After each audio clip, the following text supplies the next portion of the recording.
જય શ્રી કૃષ્ણ મિત્રો. આજે આપણે બનાવવાના છીએ થેપલા. થેપલા બધાના જ ફેવરેટ, અને જ્યારે પણ તમે ટ્રાવેલિંગ કરો ત્યારે થેપલા મોસ્ટલી ગુજરાતી લોકો થેપલા જોડે કેરી કરતા જ હોય છે. એટલે આજે આપણે બનાવીશું થેપલા. થેપલા બનાવવા માટે આપણે લઈશું ઘઉંનો લોટ, જે રોટલીનો લોટ કહેવાય છે.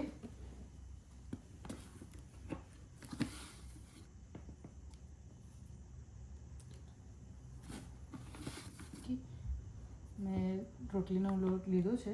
હવે આપણે એની અંદર એડ કરીશું બાજરીનો લોટ, કે જે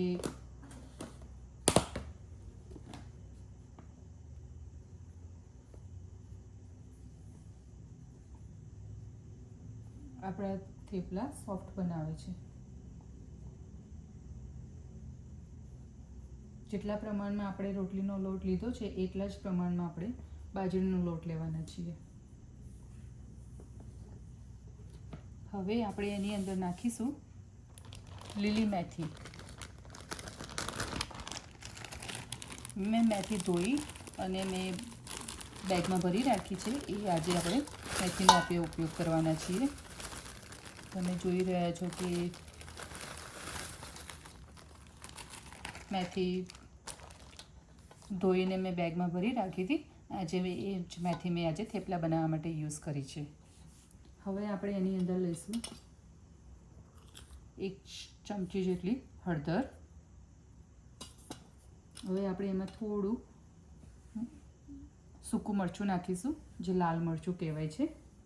હવે આપણે એની અંદર તલ નાખીશું, કે તલ બહુ જ હેલ્ધી રહે થેપલામાં અને લુકમાં પણ સારા લાગે છે. એટલે આપણે 2 ચમચી જેટલા તલ નાખી રહ્યા છીએ અંદર. હવે આપણે સ્વાદ અનુસાર મીઠું નાખીશું.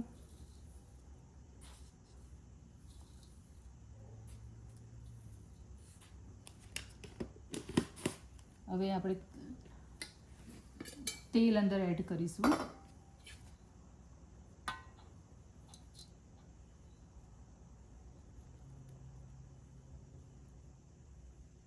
મેં 4 ચમચી જેટલું તેલ લીધું છે,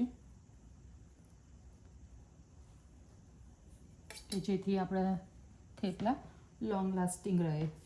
હવે આપણે એની અંદર નાખવાના છીએ મરચાં અને લસણની પેસ્ટ.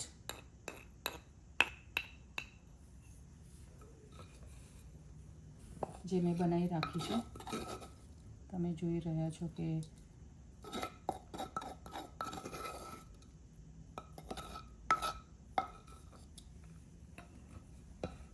હવે આપણે એની અંદર 2 ચમચી જેટલું દહીં અંદર એડ કરીશું,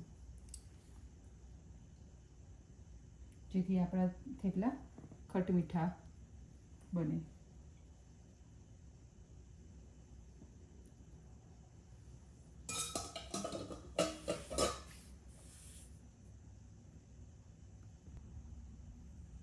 હવે આપણે તેની અંદર અજમો નાખીશું. અજમો આપણે હાથેથી થોડો મસળી લઈશું, કે જેથી એનો સ્વાદ સારો આવે, કે જેથી આપણને થેપલા છે એ પેટમાં પણ ખૂંચે નહીં. હવે આપણે એની અંદર નાખીશું શુગર. હું બ્રાઉન શુગર એડ કરું છું. તમારી જોડે વ્હાઈટ શુગર હોય તો તમે એડ કરી શકો છો, કાં તો તમે ગોળ પણ અંદર એડ કરી શકો છો. હવે આપણે એને બધું મિક્સ કરી લઈએ.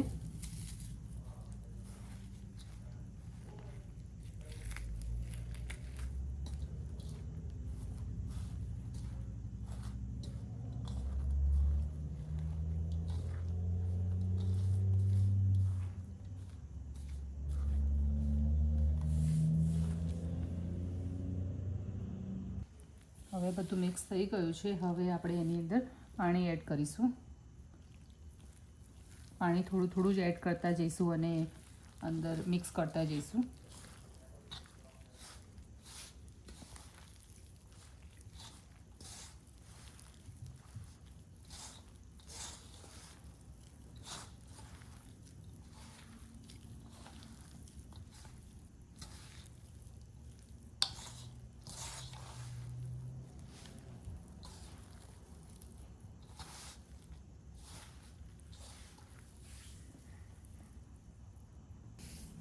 તમે જોઈ રહ્યા છો કે આપણો લોટ મિક્સ થઈ ગયો છે. હવે આપણે એની અંદર થોડું તેલ નાખીશું અને એને આપણે થોડીવાર માટે રાખીશું.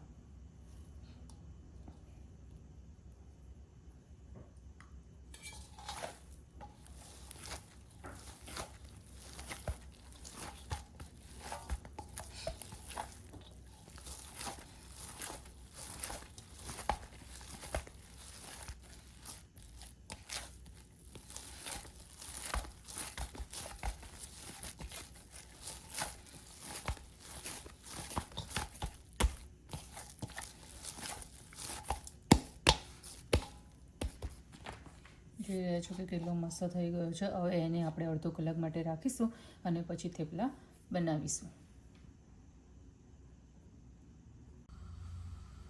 હવે આપણો લોટ થઈ ગયો છે, તો આપણે એના થેપલા બનાવવાનું ચાલુ કરીશું. થેપલા વણવા માટે તો આપણે ગેસ ઉપર તવી મૂકી દીધી છે. તમે જોઈ રહ્યા છો કે આપણે ગેસ ઉપર તવી મૂકી દીધી છે. હવે આપણે વણીશું. તમારે જે ટાઈપના નાના મોટા જેવા જોઈએ તેવા તમે વણી શકો છો. મેં આ રીતનું ગુલ્લું કર્યું છે. હવે હું એને લોટમાં લઈશું અને પછી તેને વણીશું આપણે.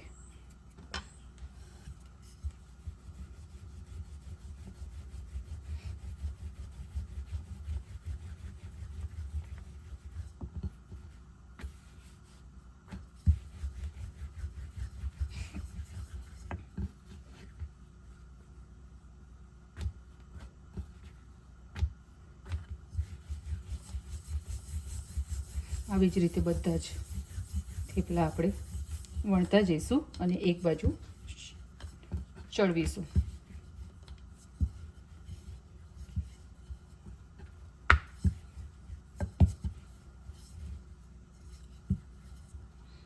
હજી તવી થઈ નથી ત્યાં સુધી આપણે વેઇટ કરીએ અને આપણે સાઈડમાં કરીશું અને બીજું પણ વણવાનું ચાલુ રાખીશું.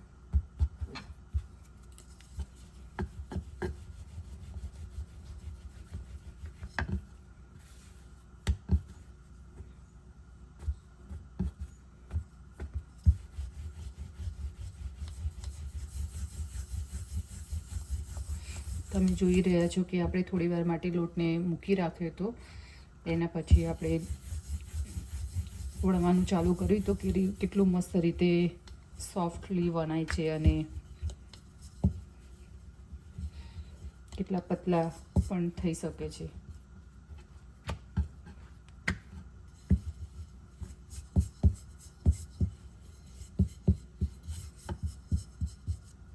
હવે આવી ગયું છે આપણું તવી ગરમ થઈ ગઈ છે. તો હવે આપણે એની અંદર થેપલું મૂકી દીધું છે.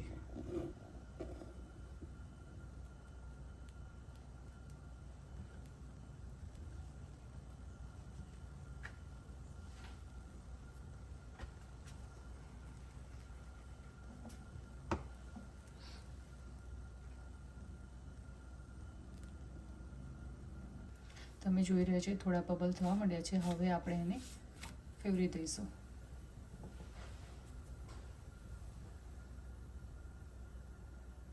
હવે આપણે એવી રીતે પાછળ પણ ચેક કરી લઈએ. એ પણ થઈ ગયું છે. તો હવે એની અંદર આપણે તેલ એડ કરીશું.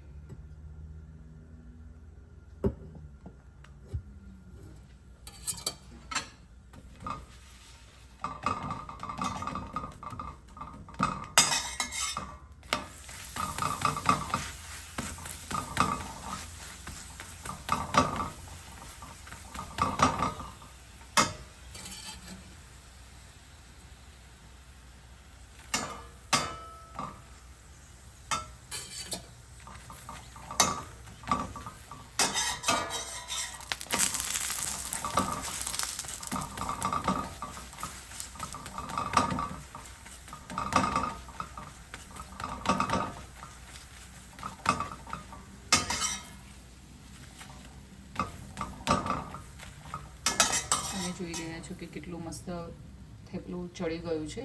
હવે આપણે એને પ્લેટમાં મૂકીશું. આવી જ રીતે આપણે બીજું પણ થેપલું અંદર એડ કરીશું.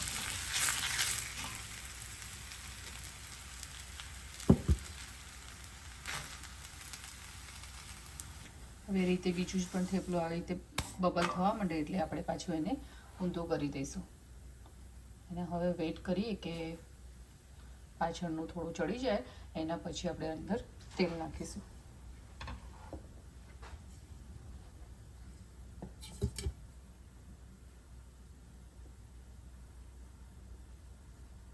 આપણે જોઈ રહ્યા છીએ કે પાછળનું પણ ચડવા માંડ્યું છે. હવે આપણે એની અંદર તેલ એડ કરીશું.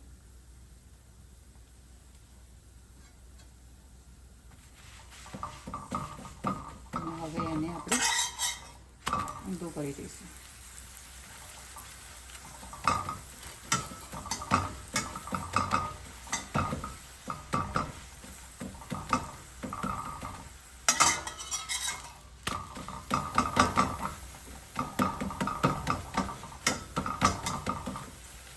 જોઈ રહ્યા છીએ કે આપણે થેપલાનો કલર કેટલો મસ્ત ગ્રીનિશ આવ્યો છે.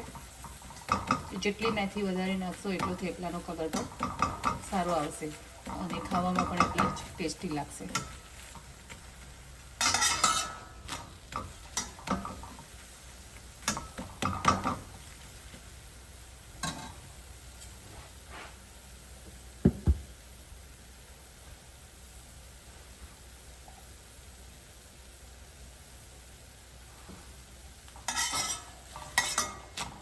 આવી જ રીતે બીજું પણ થેપલું આપણું રેડી થઈ ગયું છે. એને પણ આપણે ડીશમાં કાઢી લઈશું. હવે આપણે આ રીતે બધા જ થેપલા બનાવતા રહીશું.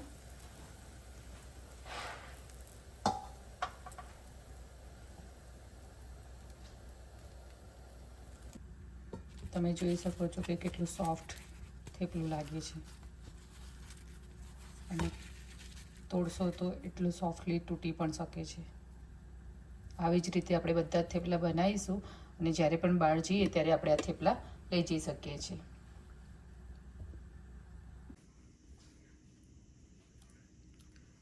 તમે જોઈ રહ્યા છો થેપલા કેટલા મસ્ત સોફ્ટ થેપલા છે. હવે તમે આ થેપલા મરચાં જોડે, અથાણા જોડે, દહીં જોડે બધા જ જોડે ખાઈ શકો છો.